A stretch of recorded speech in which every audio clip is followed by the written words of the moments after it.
Hyderabad industrial land transformation పాలసీపై press meet సందర్భంగా హాజరైనటువంటి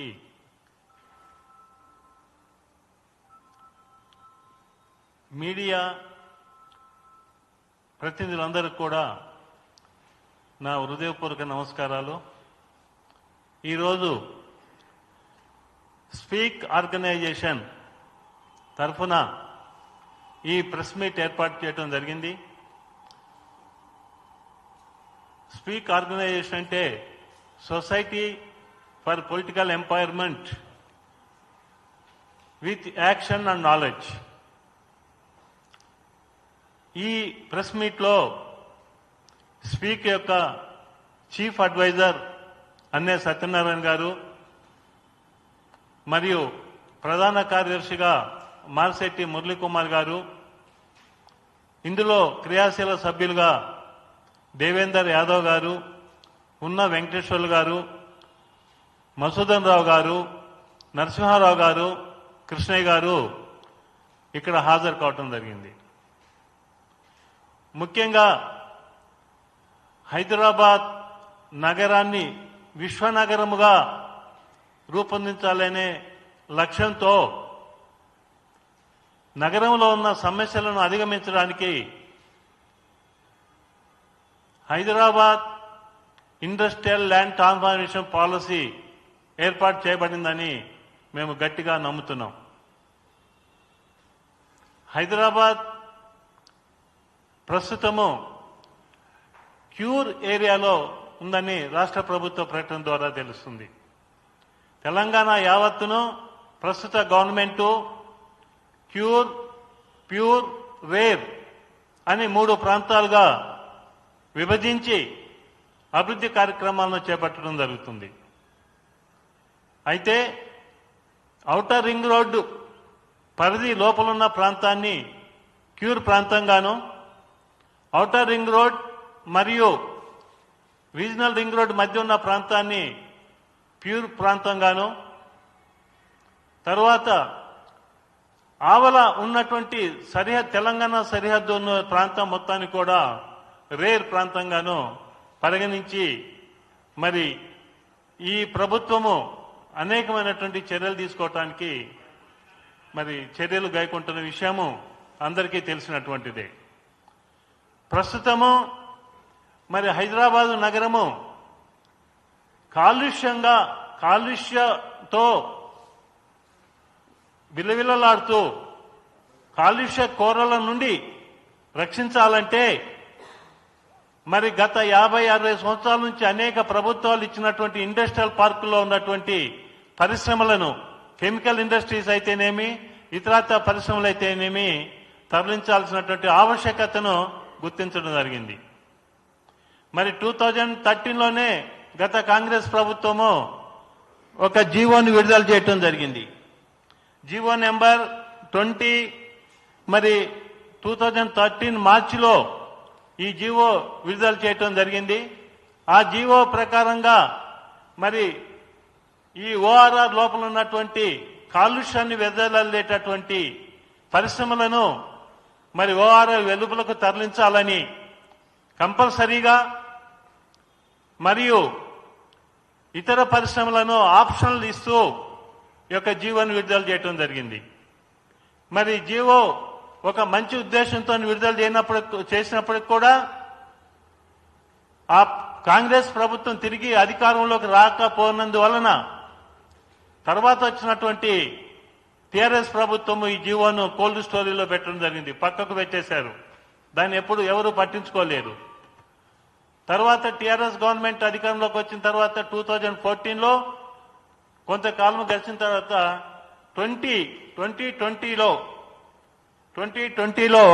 GO number 16 మరి డిసెంబర్ 10వ తారీఖున మరొక జీవో విడుదల చేయడం జరిగింది, గ్రిడ్ పాలసీ.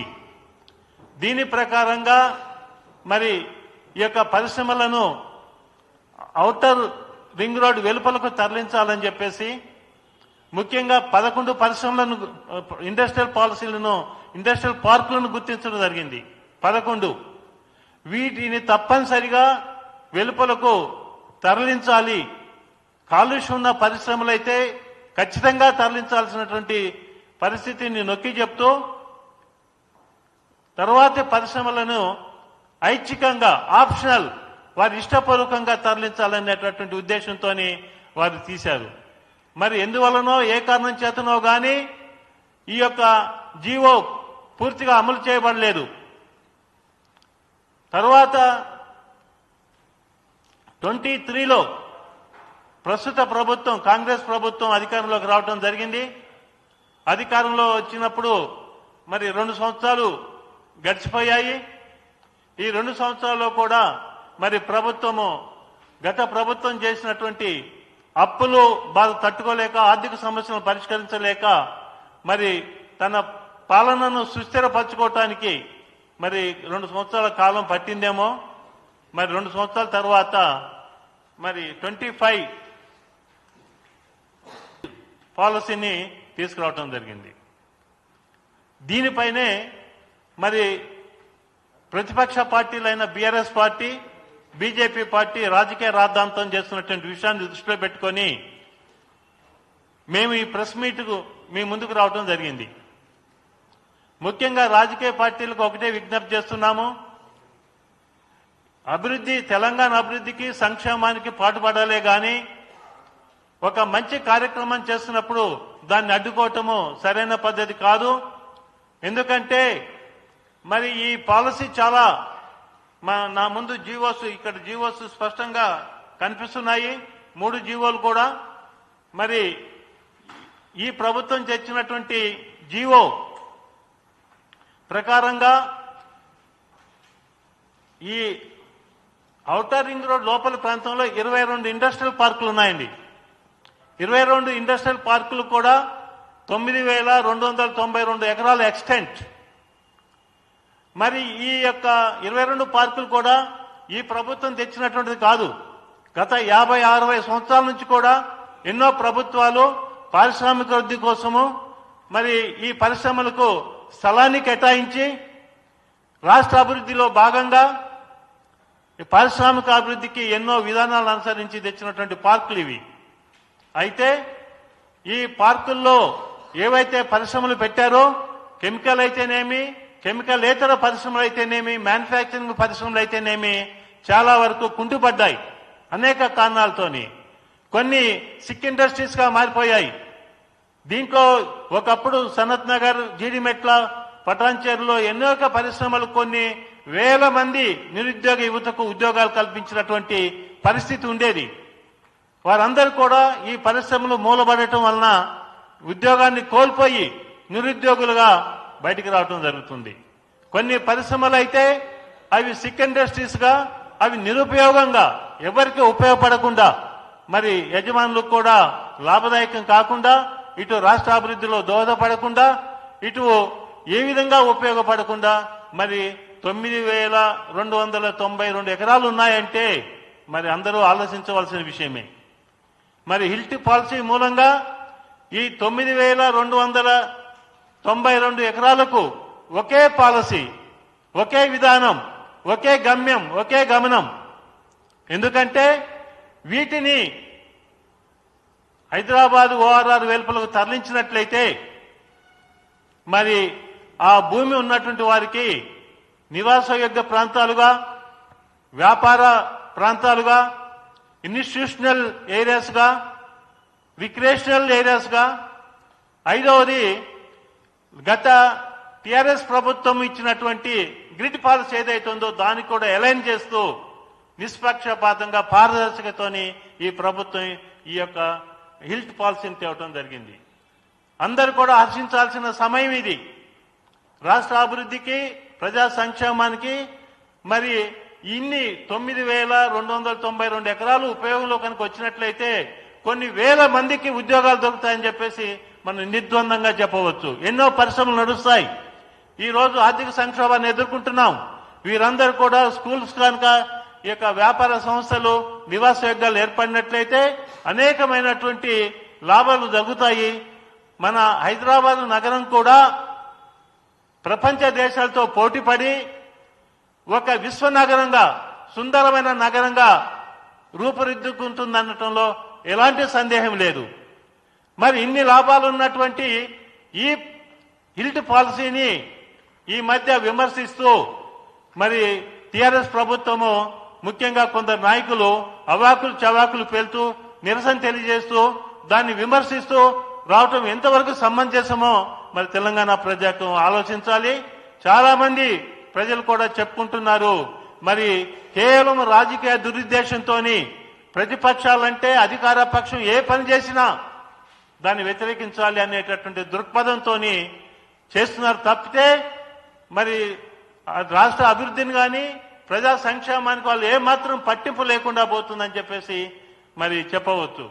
నేను ఒకటే ప్రశ్నిస్తున్నా, టీఆర్ఎస్ గత ప్రభుత్వాన్ని మరి 10 సంవత్సరాలు మరి ప్రభుత్వ పాలన వెలుగబెట్టిన వారు మరి ఇటువంటి ప్రయోజన రంజకమైన పాలసీలను ఎందుకు అమలు చేయలేకపోయారు? మరి ఒక హైదరాబాదు నగరము కాలుష్యంతో ఉక్కిరి బిక్కిరవుతుంటే, కాలుష్యాన్ని పట్టి పీడిస్తుంటే మరి దాన్ని ఆపడానికి వాళ్ళు చేస్తున్న కృషి ఏమిటో నేను ప్రశ్నిస్తున్నాను. కేవలం పొల్యూషన్ కంట్రోల్ బోర్డు పెట్టినంత మాత్రాన కాలుష్యం పోదు. దానికి తగిన చర్యలు తీసుకోవాలి.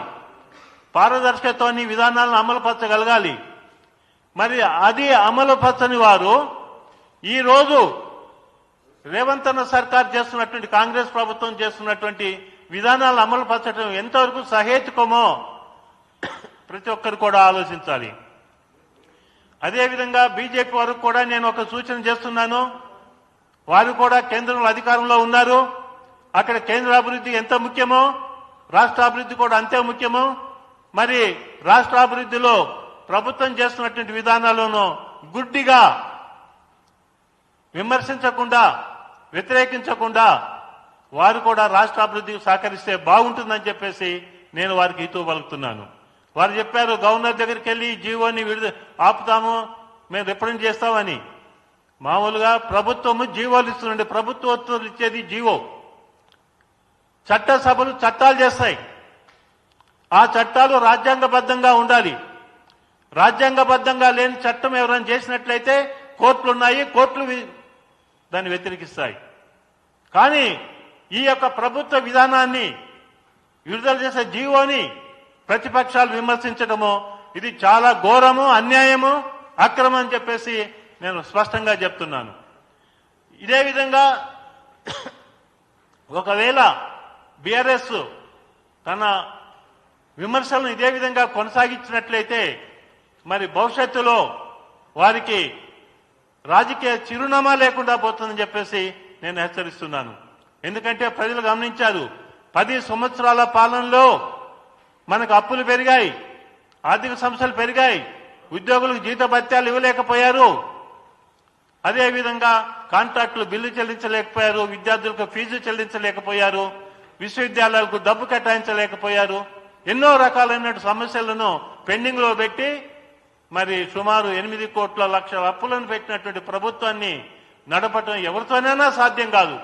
ఏ ఒక్కరు కూడా వచ్చి వెంటనే మాయామంత్రాలు చేసి రాష్ట్రాన్ని అప్పుల బారిన తప్పించడం సాధ్యం కాదు. అందుకు అనుగుణంగా మరి ప్రభుత్వము ఈ యొక్క ఆర్థిక వ్యవస్థను అర్థం చేసుకొని మరి 2 సంవత్సరాల సమయం పట్టింది. ఈ మధ్యనే ముఖ్యమంత్రి గారు ప్రకటించారు, మరి ఆర్థిక సమస్యలతో నేను అనేక సమస్యలు చేయలేకపోతున్నాను. But at the same time రాష్ట్ర అభివృద్ధిని, ప్రజా సంక్షేమాన్ని విస్మరించలేని పరిస్థితి ప్రభుత్వానికి ఉంటుంది. ఇటు అప్పులు తీర్చుకుంటా, సమస్యలను పరిష్కరించుకుంటా రాష్ట్ర అభివృద్ధికి పనిచేయాలంటే మరి ప్రభుత్వానికి ఒక స్పష్టమైన, సమగ్రమైన, విపులమైన అవగాహన ఉండాలి, ప్రణాళిక రచన ఉండాలి. ఆ ప్రణాళికలు అమలు చేయడానికి సరైనటువంటి వాతావరణం కల్పించబడాలి. అది హిల్ట్ ద్వారా సాధ్యమవుతుంది. ప్రభుత్వం ఉన్న తర్వాత కొన్ని పొరపాట్లు జరుగుతుంటాయి, కానీ దాన్ని సర్దిద్దుకోవటంలోనే గొప్పతనం ఉంటుంది. ఇప్పుడు హిల్ట్ పాలసీ వలన ఈ ప్రభుత్వం ప్రకటించింది జీవోలో, దీంట్లో వచ్చిన ఆదాయము ఎవరో తినట్లేదు, దోచుకోవట్లేదు, దాచుకోవట్లేదు, మొత్తం రాష్ట్ర ప్రభుత్వానికే చెందుతుంది. టీజీఐఐసికి 25% పోతుంది దీంట్లో వచ్చిన ఆదాయం. అదేవిధంగా municipal administration and urban development department కు స్టాట్యుటరీ ఫీజు ఎంత ఉన్నదో చట్ట ప్రకారంగా అది వారికి వెళ్తుంది.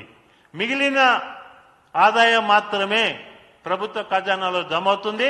ప్రభుత్వ ఖజానాలో జమ అయిన ప్రతి పైసా కూడా రాష్ట్ర అభివృద్ధికి, ప్రజా సంక్షేమానికి ఖర్చు పెట్టాలి.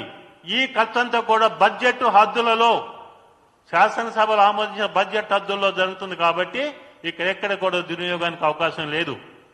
ఎంత ఫీజు చెల్లించాలో స్పష్టంగా పేర్కొనబడింది. ఒకవేళ ఇది కనుక సమర్థవంతంగా అమలు జరిగితే నా అభిప్రాయంలో మా స్పీకర్ ఏదైతే మేము భావిస్తున్నామో 3 సంవత్సరాల్లో హైదరాబాదు కాలుష్య రహిత నగరంగా వృద్ధి చెందుతుంది. సుందర నగరంగా, విశ్వనగరంగా ఇది అభివృద్ధి చెందుతుంది అనటంలో ఎలాంటి సందేహం లేదు. ఎందుకంటే మరి 5 అంశాలు ఇచ్చారు. నివాస ప్రాంతాలు ఉన్నాయి. అదేవిధంగా ఇన్స్టిట్యూషన్స్ కు మనం ఒక స్కూలు పెద్ద కార్పొరేట్ లెవెల్లో మంచి స్థాయిలో స్కూల్ పెట్టాలంటే హైదరాబాద్ లో స్థలాలు లేక ఒక చిన్న స్థలాల్లో బిల్డింగులు కట్టి ప్లే గ్రౌండ్లు లేకుండా, మౌలిక వసతులు లేకుండా ఎన్నో స్కూల్స్ నడుస్తున్నాయి.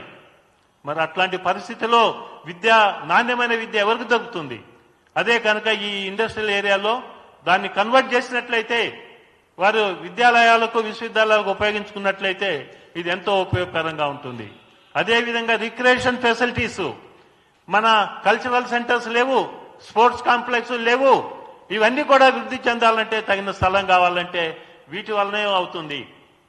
అదేవిధంగా మరి గత ప్రభుత్వం చేసినటువంటి 2020లో చేసినటువంటి పాలసీని కూడా ఈ ప్రభుత్వం విస్మరించకుండా అలైన్ విత్ గ్రిడ్ పాలసీ అని 5వ అంశంగా పేర్కొనడం జరిగింది. దీంట్లో అలైన్ విత్ గ్రిడ్ పాలసీలో ఉన్న విధానాలను కూడా దీంట్లో అనుసంధానం చేస్తూ దాన్ని కూడా దృష్టిలో పెట్టుకొని ఈ యొక్క విధానాన్ని అమలు పరిస్తే బాగుంటుందనేటటువంటి ఒక సదుద్దేశంతో చేసినటువంటి ఈ హిల్ట్ పాలసీని విమర్శించడం ప్రతిపక్షాలకు తగదు.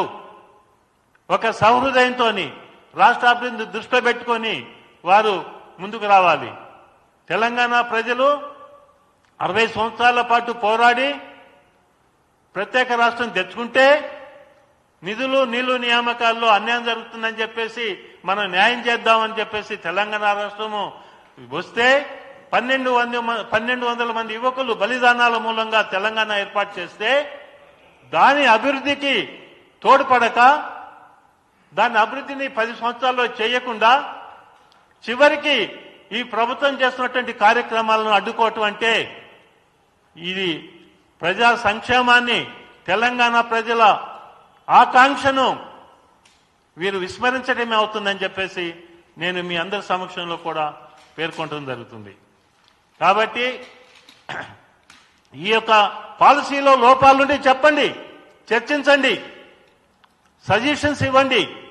అంతేగాని పాలసీని ఏకపక్షంగా విమర్శించడం అనేటటువంటిది ఇది సబబు కాదు. అంటే ప్రజా సంక్షేమాన్ని ఆలోచించే వాళ్ళు చేయవలసిన పనులు కాదు. ప్రతిపక్ష పార్టీలు నిర్మాణాత్మకంగా ప్రజల ఆకాంక్షలను తీర్చే విధంగా వారు విధానాలు, పాలసీలు ఉండాలి. కానీ అధికార పక్షం ఏది చేసినా ఆ తప్పు, దాన్ని ఖండించాలి, దాన్ని ఖండించి విమర్శించి ప్రజలు అబాస్పాలు చేయాలి, అధికారాన్ని పడగొట్టాలి అని చెప్పేసి అధికార పార్టీ చేస్తున్నటువంటి నేతల కాళ్లలో కట్టెలు పెట్టి అడ్డం పడగొట్టి కుట్రలు కుతంత్రాలు చేస్తూ వారిని మానసిక ఇబ్బందులకు గురి చేస్తే వారికి వచ్చేది ఏమీ లేదు. తెలంగాణ మరలా అదే స్థితిలో ఉంటుంది.